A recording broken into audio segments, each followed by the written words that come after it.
The following program is being brought to you on the Voice America Business Channel. For more information about our network and to check our additional show hosts and topics of interest, please visit voiceamericabusiness.com. The Voice America Talk Radio Network is the worldwide leader in live Internet talk radio. Visit voiceamerica.com. The views and ideas expressed on the following program are strictly those of the host or guests and do not necessarily reflect the views and ideas held by the Voice America Talk Radio Network, its staff, and management. Welcome to CIO Talk Radio with your host, Sanjo Gall. All comments, views, and opinions expressed on this show are strictly those of the host, guests, and callers. Here's Sanjo Gall.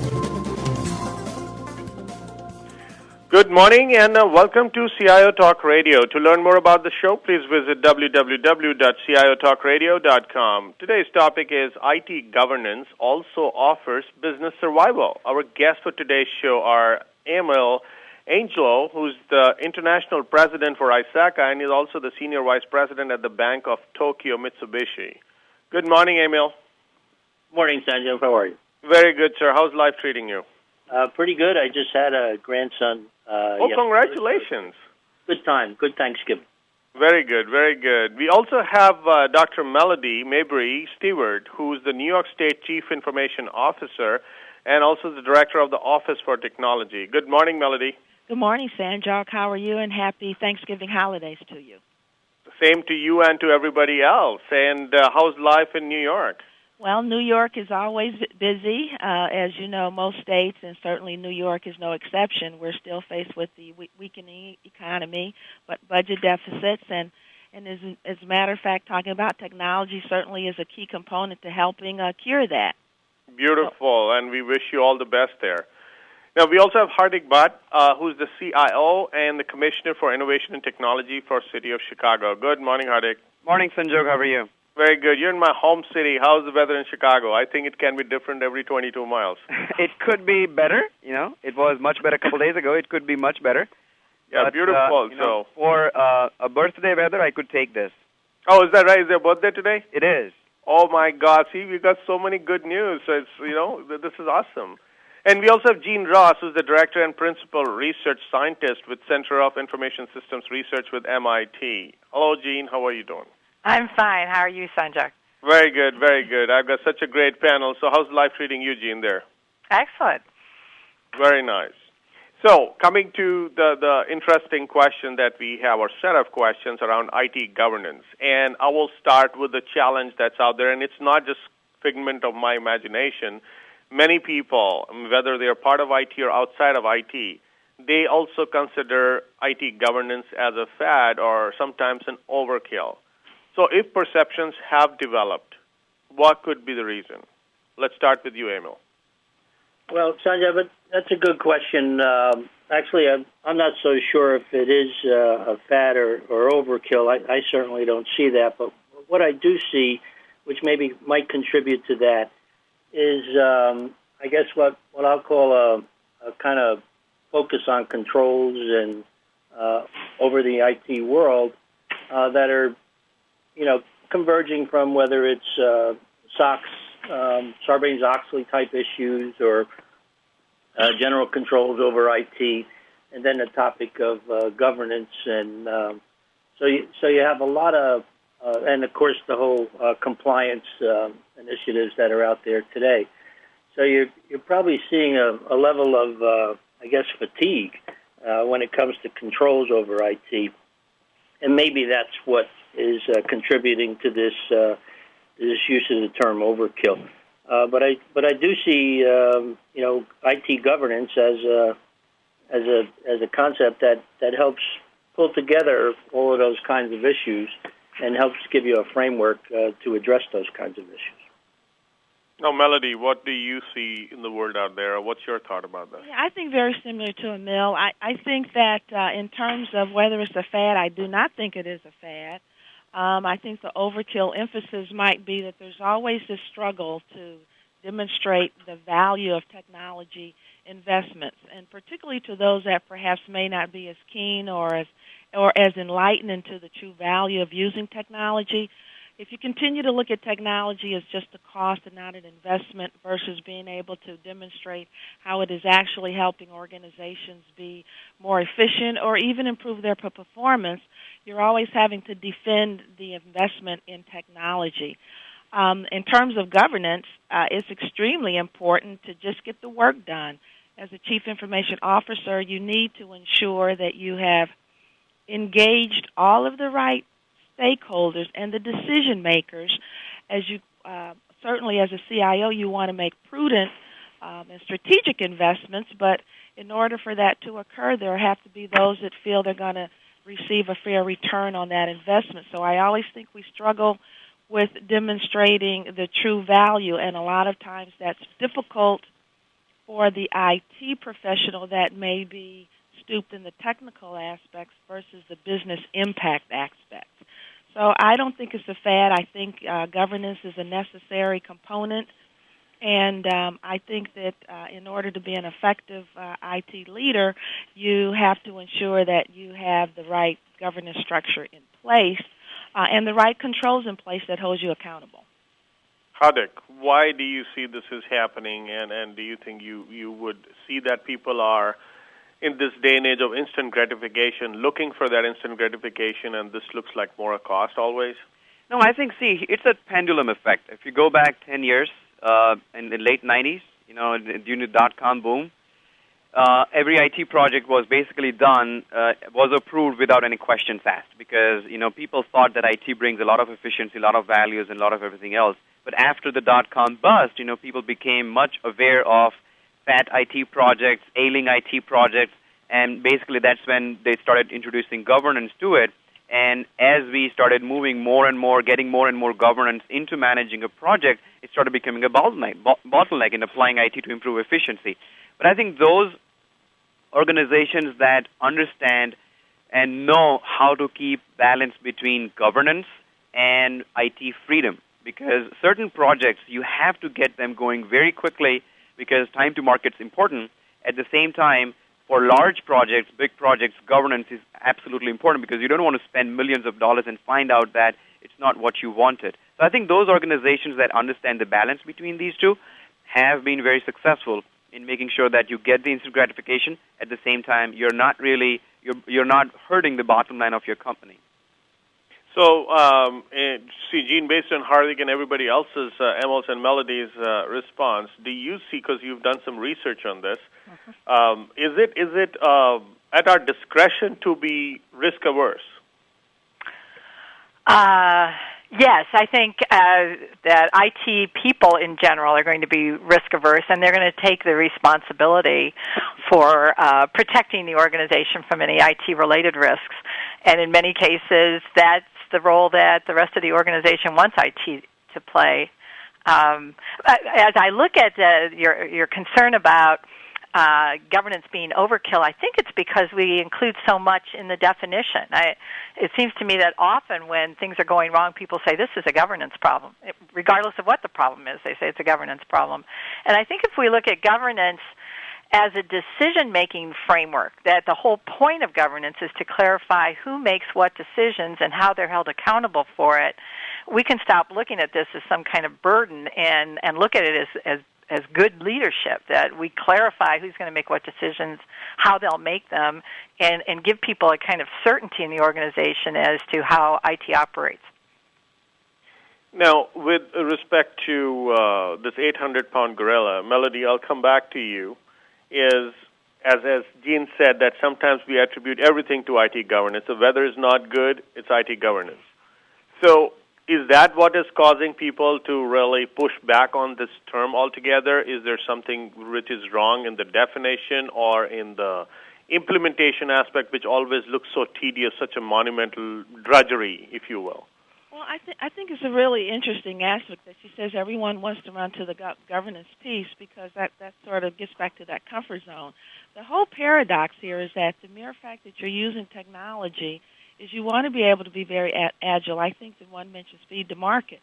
So at the same time, while you want to be agile, while you want to pilot new technology, while you want to be able to exploit newer technologies that are coming out there, the challenge is always to have in process quick decision making. And so I think that organizations struggle with how do they speed up their decision making and how much information is appropriate or how much information do you need to make the next investment decision. And I think that that's where we struggle, is just organizationally, how do you still create comfort levels to make investments and at the same time create environments where, you can have pilots going, but you also know that some of them are going to work and some of them are not.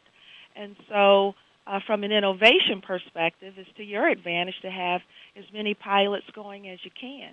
And by definition, that says that some things are going to fail. Well, to try and legislate all of that or to have controls in place will stifle the very thing that you're trying to promote. Hardik, in your view, IT governance, is that a preventive measure, or is it more like governance? The word governance could be used here, or some way of monitoring that once I've started something, it doesn't fail. Yeah, if let's take the word IT out of this whole thing, and think about if you're building a building, if you're constructing a building, you are going to make sure that your building, if it's a commercial building, you are going to look for the ROI, make sure that whatever you spend, you are going to get some returns on it. You're going to ask your architect for an architectural drawing. You're going to ask your general contractor to make sure that he's got all the contractors lined up. You know where you're ordering your bricks from, you're ordering your cement from, and you're going to then keep looking at making sure that every floor that you build is built according to the standard. You're going to make sure that the floors are level. It's not uneven. So it's the same thing. Take the architecture, take the construction, and then now take a big IT project. Take an IT project just for, regardless of big or small, but then you want to make sure. So I think it's not about the governance itself. It's about how you put the governance processes in place. Are you going to be so rigid and stringent that you're going to stifle things because everybody has to follow what you want them to follow, and it's very, very difficult to follow? As opposed to, are you going to make your processes easier and make it make it easier for people to follow the governance process as opposed to trying to go around it? So I definitely believe that it's not governance that people are worried about. It's how you implement the whole governance process. That is what people are afraid of. Now, this being afraid of, or people rejecting the idea or reluctant to embrace the idea, Gene, would you think that's because there's an ivory tower effect to IT governance that has been created over the years? Wow. Actually, no, I don't think so. I'd agree with Hardik that this has a lot to do with implementation. And the real problem in organizations is a lack of clarification. So if we understand that this is the way we do things, there should be a comfort there. And if we understand who's going to be accountable and how they'll be held accountable, that kind of clarity, I think, would be considered a benefit. I think governance gets to be burdensome when it's not clear who's going to make the decision or how they're going to make it or what criteria they're going to use. And then people feel like, in addition to the formal process, they've got to run around, they've got to talk to the people they want to talk to make sure that people understand what they want, what they're trying to do. So I think if there's a clear process on, and there's so many aspects of governance. So we're talking about, will my project get funded? Will I get to have an exception to an architectural standard that I really need in order to get this project delivered the way I want to deliver it? Will I get some shared services provided in the way I want them to provide it? So there's so many things going on that get governed. I think we need organizations to clarify which areas how they're going to divide the decision-making responsibilities and who's going to make the decisions, how they're going to make the decisions. And I think you provide that clarity, the implementation goes relatively smoothly, and I think you avoid anything resembling an ivory tower effect. Emil, you wear two hats. At one end, you could be almost preaching the IT governance and the value of it. On the other side, you're supposed to embrace it because you're also affiliated with an organization. Would you buy what you're selling on either side? You there, Emil? Yes, Sanjeev, I'm sorry. At the end, you make a good point. At the end of the day, I'm a practitioner. I happen to hold the position of ISACA as the international president, and I have been involved in a lot of the research work. Let me just clarify what what the association talks about as IT governance. We call it 5 basic components. One is strategic alignment of IT with the business. Second is value delivery of IT. Third is management of IT risk. Fourth is IT resource management. And number 5 is performance measurements of IT. So as everybody's been talking about these different aspects here today as to what is governance, and those are the five major components. And as Gene was saying, with the kind of roles and responsibilities, probably one of the key things is that strategic alignment, which hopefully a lot of I shouldn't say hopefully. It's clear to me over my many years in the IT world that strategic alignment is probably one of the hardest things that's outside the grasp of many CIOs and the IT departments is making sure that they're aligning what it is they're trying to accomplish to make sure that it's consistent with what the business is doing. And then the whole aspect of the value delivery and managing your resources and the performance measurements all kind of can fall in line afterwards.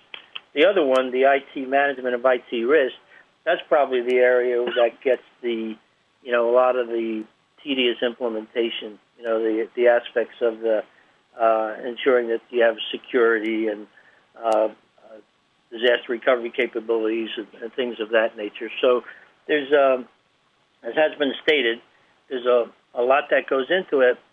But at the end of the day, when you look at these 5 areas, and if you look at the best practices that are being codified for people to follow, they're proven to help in making sure you manage your way through all of those 5 areas.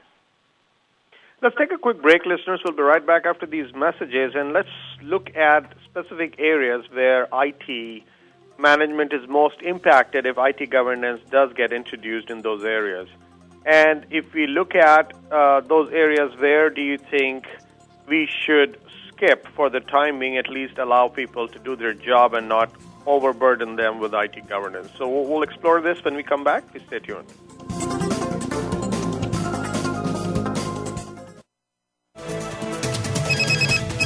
Up-to-date business and financial news. Call now and get the financial information you need. 866-472-5790. 866-472-5790. The experts are here. Voice America Business Network.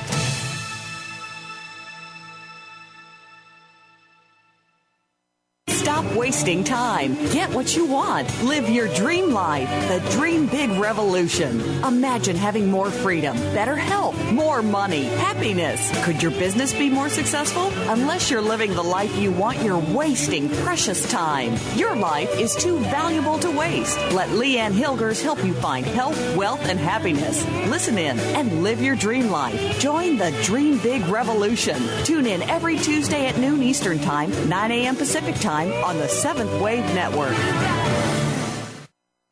Are you ready to go green? You've asked, and we've heard you. Voice America presents the Green Talk Network. Environmental topics are at the forefront of our society, and the Green Talk Network is here to keep you up to date on the latest trends and new innovations for the eco-conscious lifestyle. We'll help promote a variety of ideas on the environment, from global warming issues to how you can become more eco-friendly in your daily activities. Be a part of the solution, not the problem. Visit the Green Talk Network page on voiceamerica.com and tune in to help spread the green.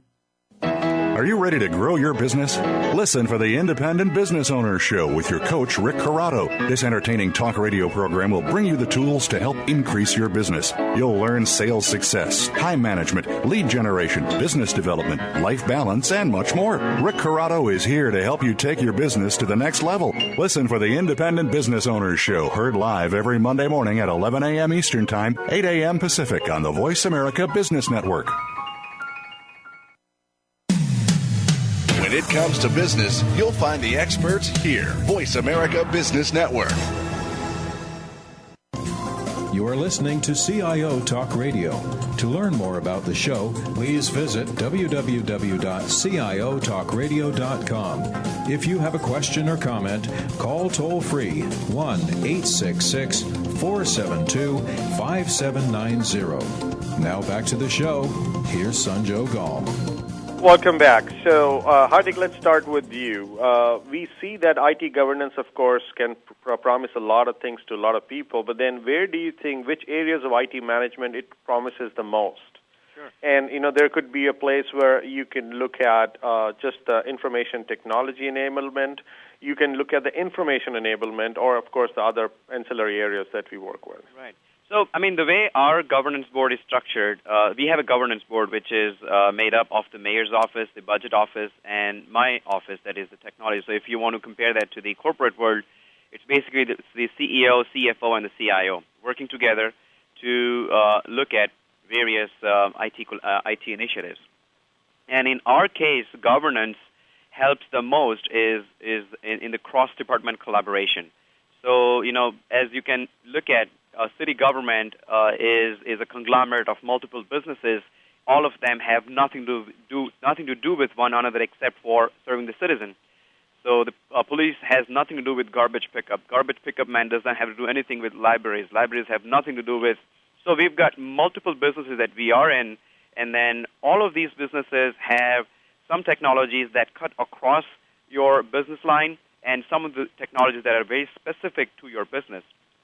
And what we do as part of governance is make sure that those technologies that cut across the business line, everybody knows about it. So our department that goes and tries to explore a new technology and try to apply that, by working closely with the governance board, they would know that, the other department has already done this, so why don't we take that and apply the same into our department? So it's kind of it's more about cross-department collaboration that really gets impacted positively by the governance. And then, if you want to go back to a couple of phrases you used, I would basically say information enablement is one of the major positive impact areas because it just helps having everyone on the same page in terms of what they're trying to do with technology. Gene, what you have seen people out there praising about IT governance or saying, this is where it's an overkill or this doesn't add as much value as in this XYZ other area? Yeah. Wow. I think that happens all over. And I guess as I think about all the companies we've studied, the ones that make real progress on governance and get to where people stop thinking of it as overhead and start thinking of it as value add is they often start with project governance. And I'm thinking specifically here of what Tom Nealon has done first at Southwest Airlines and now, more recently now at JCPenney as CIO, where he's just instilled real discipline that's value added. So every Tuesday night he reads the kind of the status of the most recent projects. They have about 50 major projects at a time, and he says that they'll review about 10 of them every Wednesday, and he allocates all of Wednesday to do this. And so he reads the report on Tuesday, and then first thing Wednesday morning, the first project team comes in, all sponsors, all stakeholders are there, and the question is simply, is anything going wrong that would suggest this project will not be completed on time, on budget, and deliver the value it's supposed to deliver? And all problems are to be solved in that meeting by the people who are there. And that kind of discipline in the projects emanates into all the areas that Hardik was talking about, and in fact all the areas that Emil was talking about. But to start with something so tangible as a project, I think makes a real difference. Now, would you call that actually as an IT governance process, or is it just basic scrutiny? I think that's where the problem-solving aspect, the let's get rid of the obstacles, the things that are going wrong, I would say is absolutely governance. It's a problem-solving decision-making. Isn't scrutiny part of governance? No, that's what I'm saying. So would you want to give it that beautiful-looking name? That's one thing. But then if you look at anyone who is an IT leader, doesn't it come as part of his job responsibilities whether or not formal IT governance was ever implemented in an organization to anyway scrutinize what's going on? So I'm just saying because of the fact that... as long as you keep scrutiny part of the governance process and don't make scrutiny the only thing that you do as part of governance process, I think people would welcome that and figure out, that's important. But if scrutiny becomes the only thing that governance does, then it's not something that people would really want to go through. Yeah, I think, Sandra, what we've tried to do in New York, and we posted our enterprise strategic plan, and in that plan we put in our new governance structure that we're implementing here at New York, and you can actually go to our website at www.cio.ny.gov. And what we try to do with this new governance model is to approach it at the different levels, which speaks to somewhat what Jean was talking about. We have a strategic level of what we call governance, where we're engaging the agency heads or the key business leaders at the strategic level. And then there's also governance that we consider to be at the operational level, which is more centered around implementation, not what we're going to invest in, but how we're going to implement it or deploy it. And then there is what we consider to be the very tactical level, where we are problem solving with immediate issues, whether it's from a procurement or whether it's to sunset technology, or we need to take some immediate corrective steps or intervention steps. And the way that is working is that you're engaging the appropriate decision makers at the appropriate level. So instead of trying to have one governance group that handles strategic issues or business issues, we sort of have tiers of that. And our portfolio management activities, which are really done out of our enterprise program management office, speaks more to the model that Jean was talking about, where you're really just going over the projects and you're managing those in terms of holding everyone accountable. I mean, when you think about it, for us, governance means just holding the right people accountable for the results and engaging at the right level. So for us, this question about what areas does it most impact, well, I think the decision-making needs to impact at the level where you need a deep decision to be made, but you don't want to become a slave to the process, and that the process will really enable you to get to quick resolutions and decisions where you have the appropriate buy-in by those that are going to be most impacted by that decision. Now, Emil, you had been listening to these interesting comments. Question for you is, at ISACA, for example, when these IT governance models and frameworks are being designed, I'm sure there's a lot of due diligence that's performed. How closely do you feel is a given framework aligned to what the practical needs and wants of these IT leaders are, as you're hearing from the panel? I'm encouraged to hear some of the examples that are being used in the organizations. If you look at Jean's perspective or Melody's, they're really what they're. If you look at IT, historically, many times a lot of the IT decisions are driven by and managed by the people in IT, or at least IT-centric in terms of how decisions get made. And so what they're talking about or giving examples of are what we're referring to as the strategic alignment and the value delivery, where, in essence, you're taking that IT-centric view and making it getting it aligned with the business view and having the business people be the people that are making those decisions that drives what the IT initiatives are. So I think it's perfectly aligned. One thing which Melody mentioned, that they're using governance to see if the results are achieved in the way they were expected. Now, a quick question, open to the panel. Should activity be governed, or governance should be applied on the activity or results? Because result is basically the outcome of a set of activities which are well orchestrated and where the governance is actually enforced, if you will, versus waiting for the results to not come and then try to figure out what happened as a postmortem. Hardik, what do you think? I think it has to be on at the activity level, because if you wait to apply governance at the results level, maybe you are too late. But at the same time, when we say activity, results have to be defined at the very beginning of the project. So you need to apply this entire model at the very beginning of the project and keep going through various gates, as they call it in pure IT terms. But I think, one of the things I've been thinking for the last 30 minutes is we are all the IT folks that are commenting on IT governance, and we definitely will all say that governance is great. If we had a business person online, that would have been a great, maybe we could see some different answers from them. And see, this is one thing which somebody who was very wise said, that nobody likes to be sold, but everybody loves to buy. Yeah. Right? And so the fact that if the business side is not as willing to buy and we are trying to sell, that means there is a problem. Right? So there is some problem somewhere. May it be communication, may it be the very structure, may it be the message. So let's stop at that. Let's think about this, come back and explore why is this a disconnect there. And please stay tuned. We'll be right back after these messages and explore this.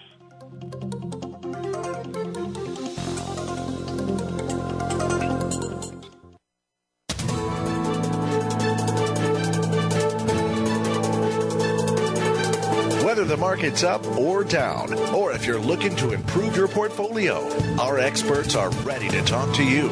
Call now toll free 866-472-5790. That's 866-472-5790. Voice America Business Network.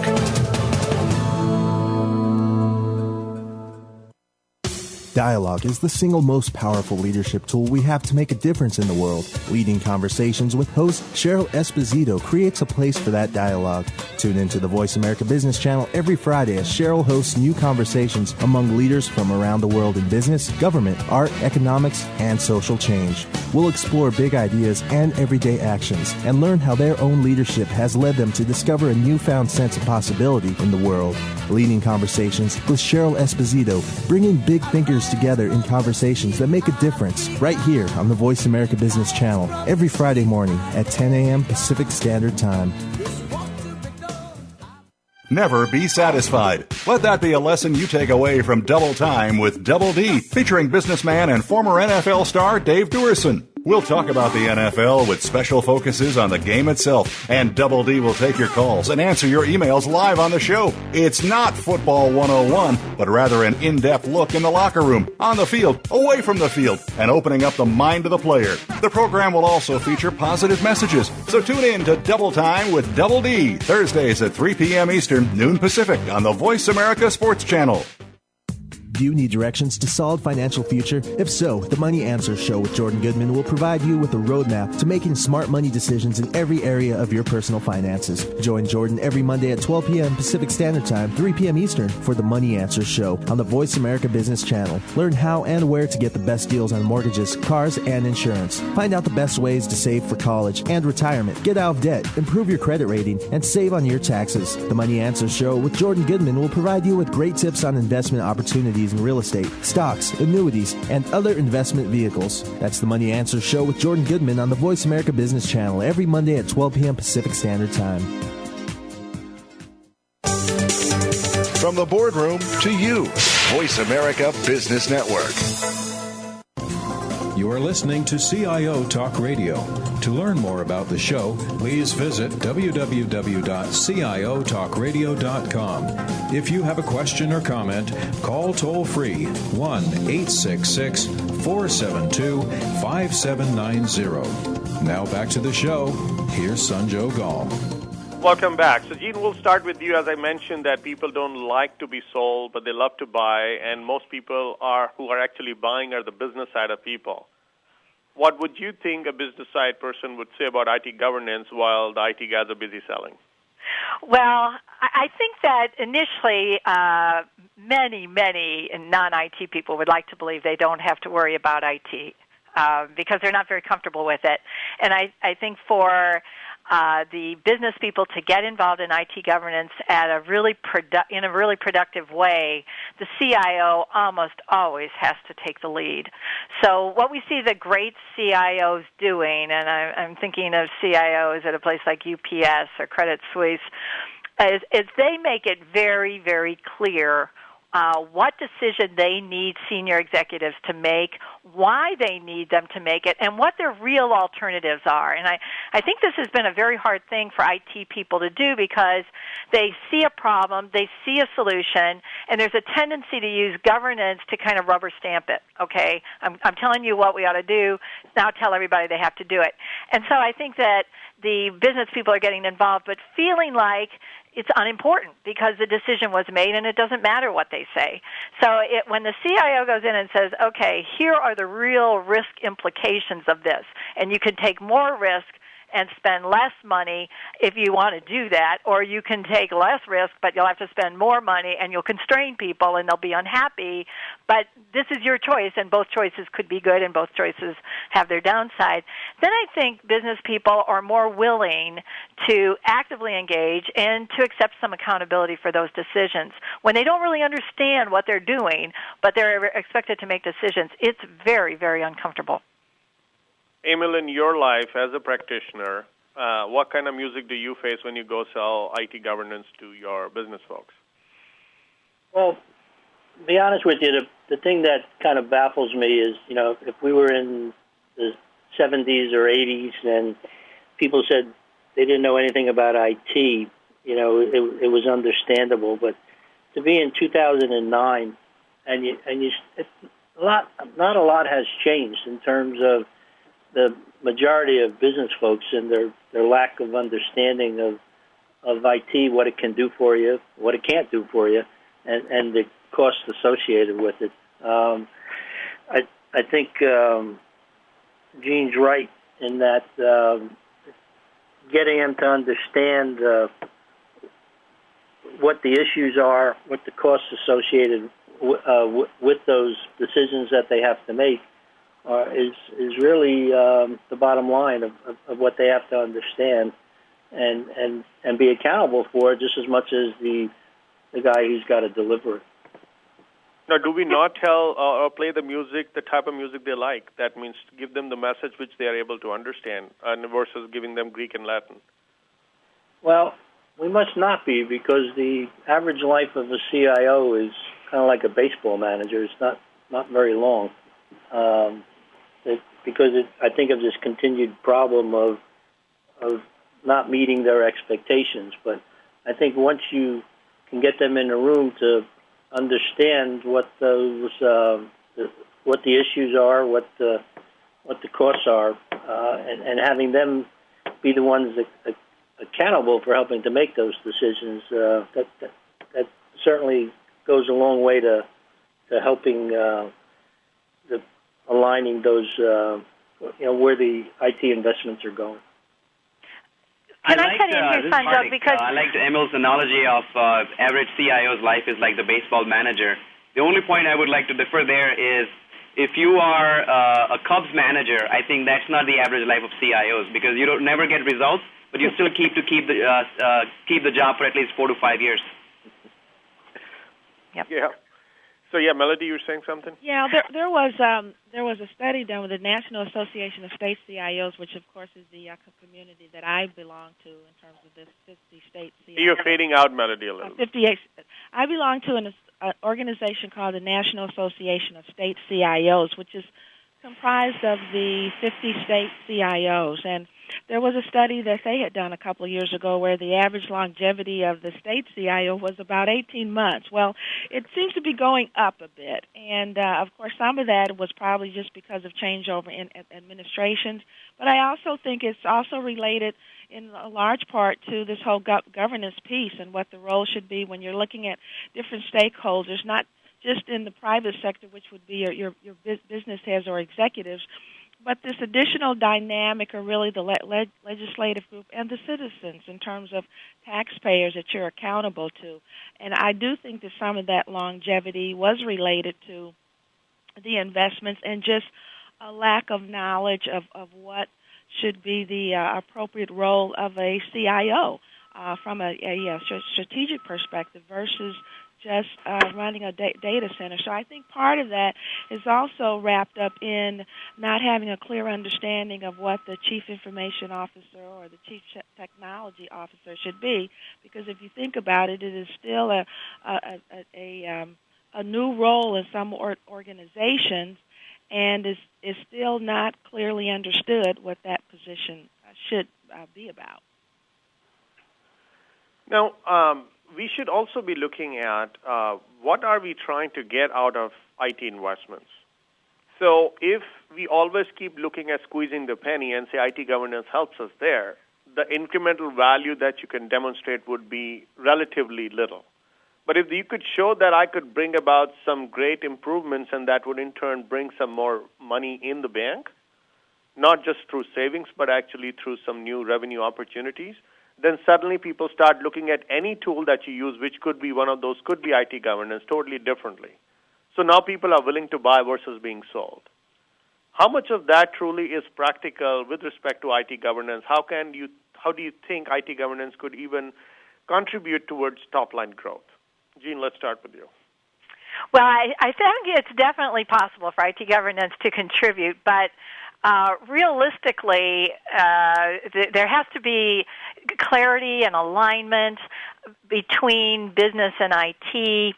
And I think of we've studied hundreds of companies, and I have seen exactly two, Aetna and 7-Eleven Japan, where senior management took charge, said, this is our very clear strategy, and this is our very clear expectation for how IT strategically contributes to making us a more profitable business, and doing that really through the growth of the business. That's IT's job.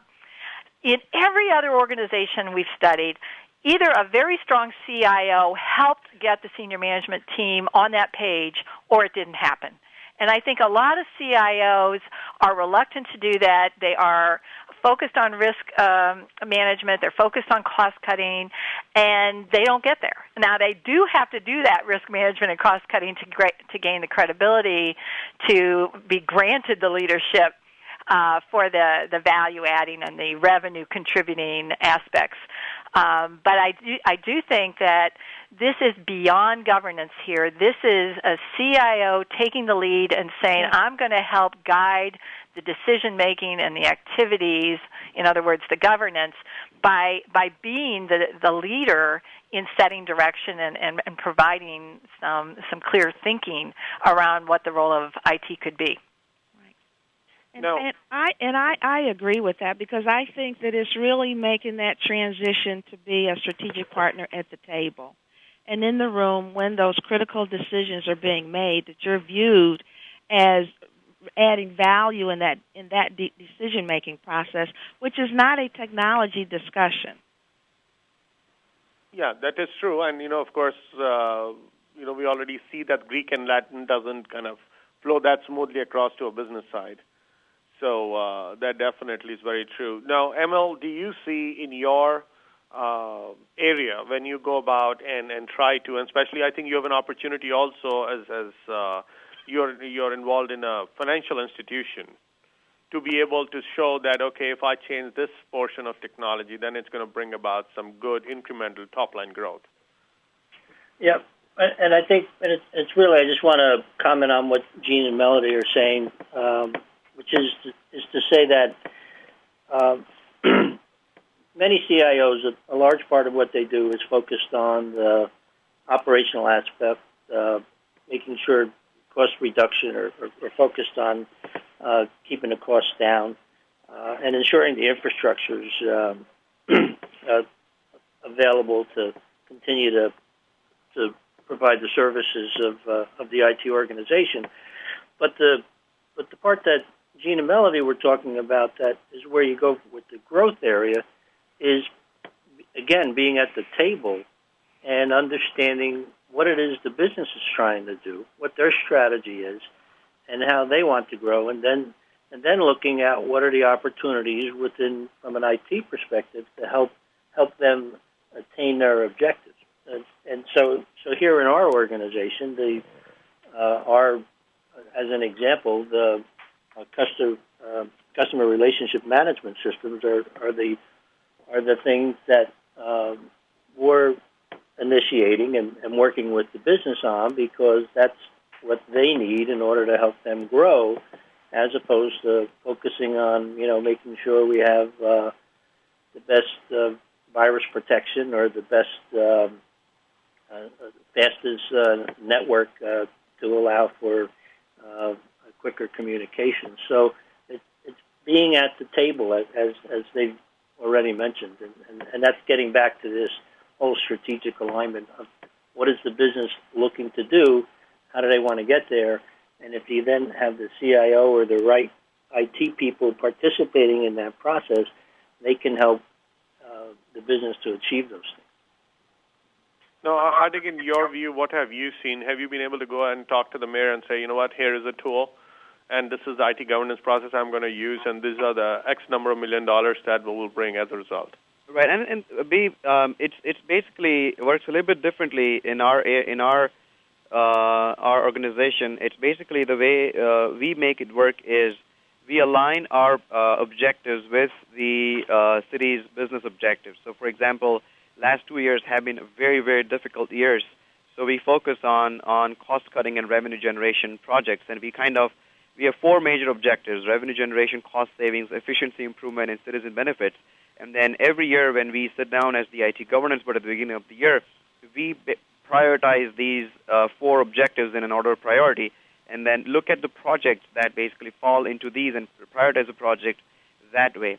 Now, in terms of going in front of the mayor and say this is a tool that would help us, instead of that, we basically take the portfolio of the projects that we have selected and basically show him that by doing these projects, this is what the objective that we are going to achieve, this is what the projected cost savings are, this is what the projected revenue generation is.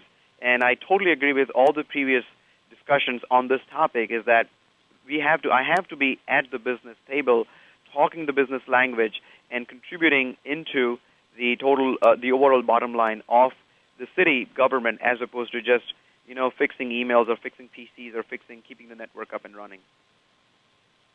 Let's take a quick break, listeners. We'll be right back after these messages and look at what we want IT to become: mature, or just mature, or smarter, so that it is able to cope up with the increasing demands, yet come out as a winner, and of course provide you any kind of revenue generation opportunities and cost-saving opportunities, whatever it can do, so that people are willing to buy the tool that is being used to make it smarter. So can IT governance make IT smarter versus just making it mature? Let's explore when we come back from the break. Please stay tuned.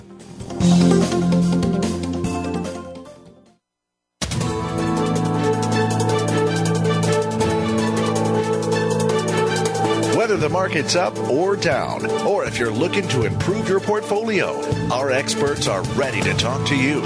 Call now toll free 866-472-5790. That's 866-472-5790. Voice America Business Network.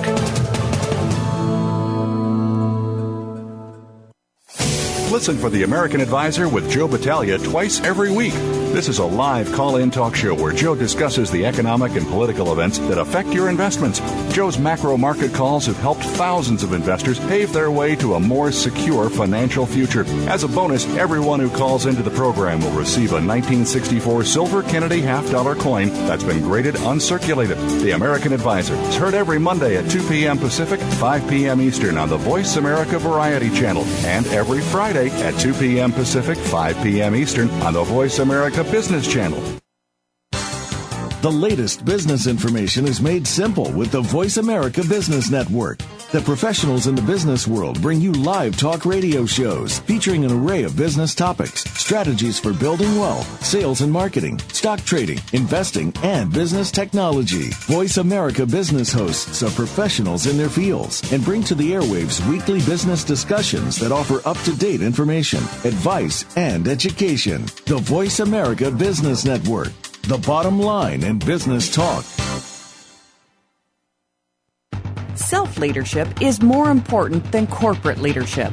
In the hustle and bustle world we live in, we need to be reminded that in all failures and successes, we are the common denominators. Each week, let Daniel Gutierrez help bring you the tools you need to manage self-leadership, resulting in self-success. Make your mark in your industry. Make sure you listen to Right Here, Right Now, every Thursday at 11 a.m. Pacific Time, 2 p.m. Eastern Time on the Voice America Business Channel.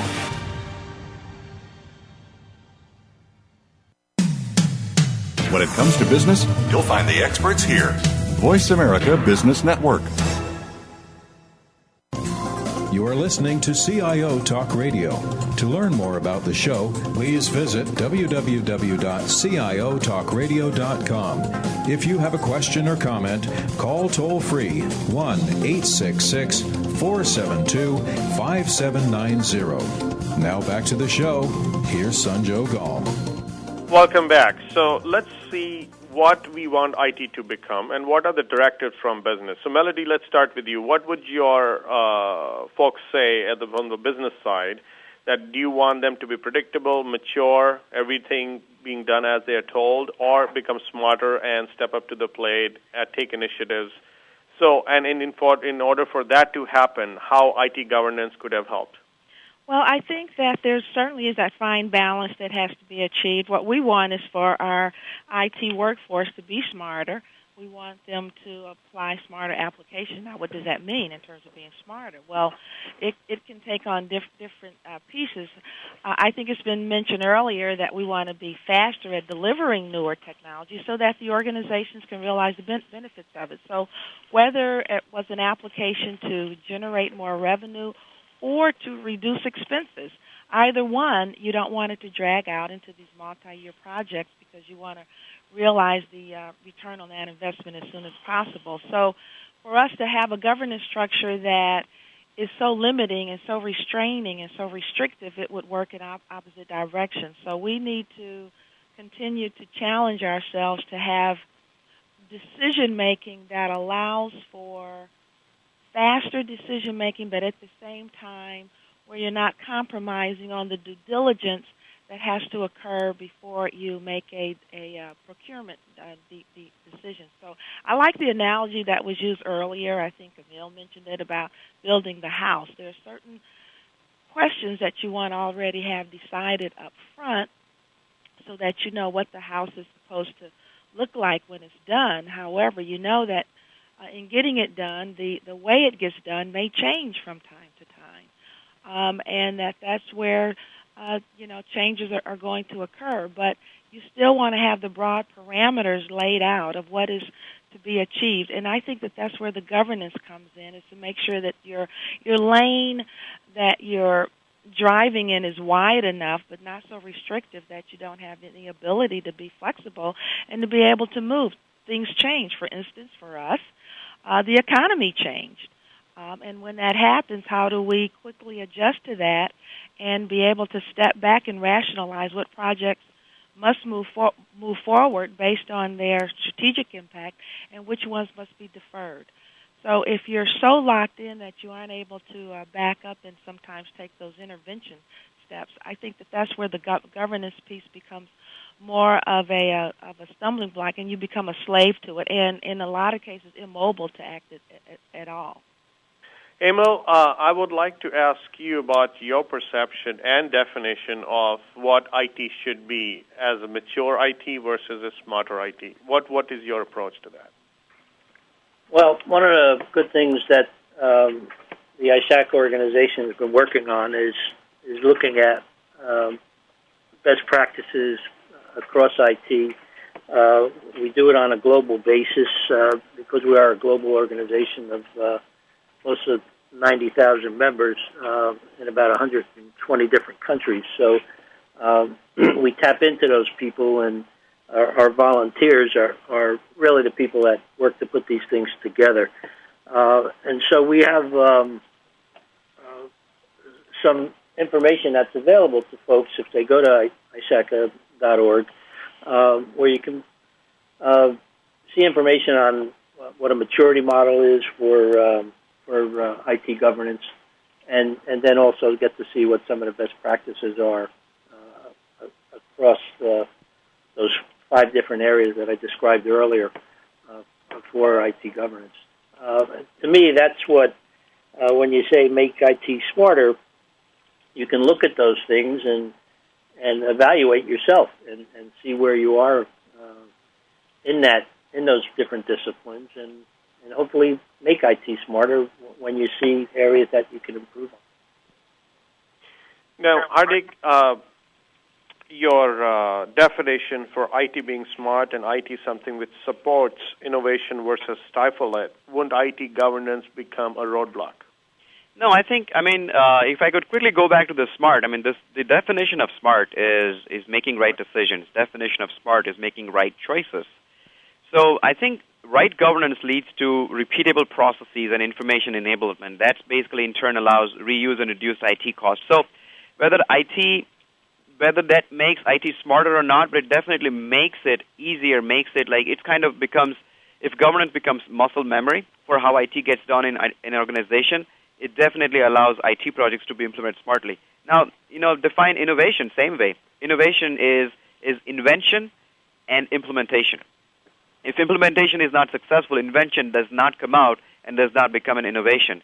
The right kind of governance contributes to a successful implementation and then converts invention to innovation. So I think, again, make it a repeatable process, make it a muscle memory, so that people don't think about governance as governance. It's just part of how IT gets done, and then it will never stifle innovation. It will, in fact, lend support to invention to become an innovation.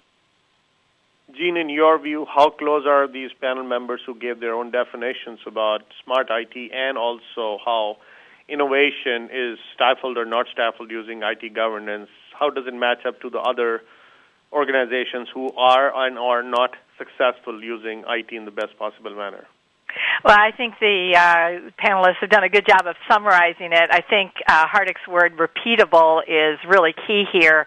The companies that we see that are most creative or innovative in their use of IT are also extremely disciplined. I think of UPS as an extraordinary example of this. There is no more disciplined company than UPS. They have the world's largest cadre of industrial engineers, and they study the processes, and they tell drivers what foot to put in the truck first. I mean, everything's really disciplined there. But when they think about information technology, they think about how it's going to change the company. And I think it's because they have these repeatable processes about the things that there shouldn't be debate about. I mean, there are just some things that should get done, and they should get done the same way all the time, and we shouldn't be debating them. That frees up management time to debate the things that are worthy of debate. So I think embracing these repeatable processes so that we're not starting over every day. We act like a grown-up business, and that lets us be smarter. On behalf of the show, I would like to really thank you, Emil, Melody, Hardick, and Gene, for sharing your thoughts about how IT governance can actually help make IT smarter, get some innovation going, and in fact add value so that you don't have to sell it, the business buys. If anyone has any questions, listeners, please send the emails to views@ciotalkradio.com. That is views@ciotalkradio.com. Thank you again for listening to CIO Talk Radio. This is Sanjog Aul, your talk show host. Till next week, take care and God bless. Thank you for tuning in to CIO Talk Radio. To learn more about the show, please visit www.ciotalkradio.com. Join Sanjog Aul next Wednesday at 9 a.m. Central, 7 a.m. Pacific for another hour of CIO Talk Radio. Thanks again for listening to the preceding program, brought to you on the Voice America Business Channel. For more information about our network and to check out additional show hosts and topics of interest, please visit voiceamericabusiness.com. The Voice America Talk Radio Network is the worldwide leader in live Internet talk radio. Visit voiceamerica.com. The views and ideas expressed on the preceding program are strictly those of the host or guests and do not necessarily reflect the views and ideas held by the Voice America Talk Radio Network, its staff, and management.